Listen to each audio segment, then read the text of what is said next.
GFINITY Spring Masters #2. Spawning in the bottom right corner of the map, it's going to be Samsung Galaxy's light blue Zerg player Solar. In the upper right, as the red Protoss, it's Sun. Alright, so this is a matchup that's going to be, I'm hoping not a 2-0, only because I do know both of these players have got pretty good experience playing one another.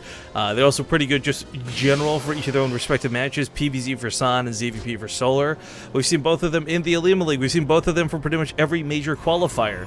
These are two heavy hitters when it comes to the Korean scene. They might not be your super A-list first picks, but goddamn if these guys aren't good. Yeah. But my question is, have we had a non-2-0 on our channel yet? We had a 2-1 yesterday for something. Can't remember what it was. We've had at least one non-2-0, I'm pretty sure. I'm looking at the groups that we had. Well, there's no, wait, hold on. Wasn't we cast it Euthermal? No, he got 2. No. No, I think we only cast 2-0s. There's only been 2 2-1s or 3 2-1s in this entire. Wow, yeah, I think you might actually be right on that. Thing. And they all were on the main stage. So unless chat can correct us, I think that we just have we have I guess a curse or a blessing depending on who you're cheering for. But basically, whoever wins first wins the whole thing. So. Gotta get the game early. Solar, Sun, whoever it's gonna be. Yeah, they better. Actually, the Solar starts out. If you say it in that order, actually, you just sound like an anime. We would be like Solar Sun. Oh, that's true. Is that what San named himself that?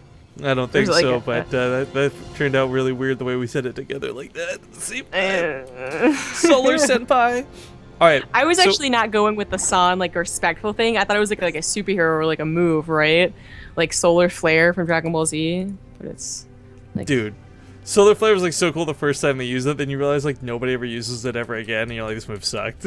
It's one of the things that actually consistently is kind of important though, because it's not just like a powerful attack. Like they used it in the very beginning, and they also use it in like the Cell Saga, for instance. So a long time later. Just throwing it out there. Well, thank you for proving that you are in fact nerdier than most out there. Solar though with that quick third on a map like Cactus Valley, not so bad because he did scout that it was north. Or sun spawn north of him vertically rather than horizontally, but even then, taking a third base on this map, not too incredibly hard. There's really cool ways chokes get used and abused, and this map's got lots of them, but the distance from base to the base isn't so great that Solar can assume the Sun's gonna go for anything other than, I guess we'll call it an aggressive opening. On really, thinking back to maps like Alderzim, you really just didn't expect anything because the rush distance was way too big. And while there is quite a bit of distance between the bases, I mean, San's going for the Stargate. Okay, sure, he's still going to easily just pulled off 3 gates if he wanted, 5 gates if he wanted to. It's Sun, after all. Yeah. Is it just me, or did Alderzim feel like just more like a burden to play on? Not because it was so huge, but because of like the color.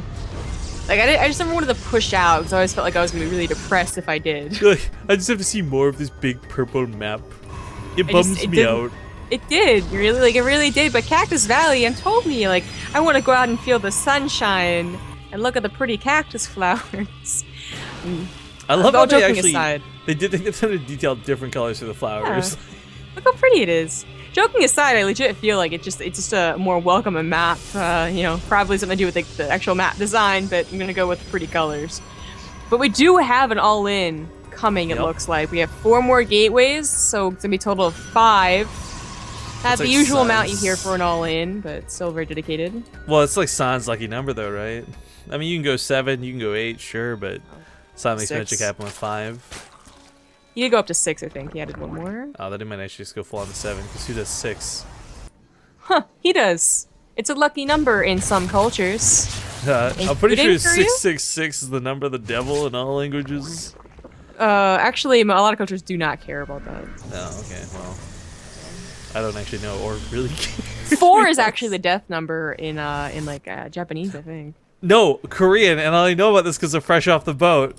She didn't want to sell the house or whatever because it had like 4. She's Taiwanese. Whatever. My point is just oh like. Oh my god, I thought you were gonna be really smart first. I'm just kidding. I'm sorry. Whatever, dude. I'm just trying to throw out that. So it's Chinese, anyways. It is a sick reference. I remember that episode. I love that show. Anywho. But yeah, anywho, whether it's the all incoming or not, so it looks like he did scout enough to realize that he could continue droning. 51 drones was a bit of a funky number, and he's going to squeeze out maybe 1 or 2 more, but he's got to just get units on the field. It doesn't matter that it's roaches versus hydra versus lings if you've got none of them. He just needs units, and unfortunately, this third base is probably going to be the first to fall. This is very weird how Sana's doing it, though. He's got attacks coming from 2 different locations, and of course defending at home as well. It's so weird. It's gonna work just because there are no units on the field, but yeah. it's a little odd to see some units coming from the left, some from the right. Well, the Queen's backed into a corner, really unfortunate, because they don't quite have, like, they're all just shy of transfusing properly, so one does go off, but the Spore Crawler trying to shoot what it can. That Oracle just dealing tons of damage to the Ling Zealots. Don't even need to swing, and I hate to say it, but this almost feels like this is going to be over. Solar just did nothing to stop this army. Yeah. I'm not sure he really expected a dedicated attack like this. Like, maybe a 4-gate, which, you know, would be dealt with good positioning and maybe find the proxy pylon, but did he notice the entire army moving on the left side of the map, or did he television on the right side that was only like 4 or 5 units? I mean, Solar just was not ready for this attack. Spinecar coming down, trying to do what it can, but the Roaches are the first to go. Spinecar won't take too long to take out afterwards, and even that Oracle still just kind of doing work. I'm surprised that this thing still has energy left, by the way, at all, but... Are you? It's an Oracle. GG. Ladies and gentlemen, Sun will take game number 1. And basically moves on to the next stage, am I right? Can we not just like write him off like before he's like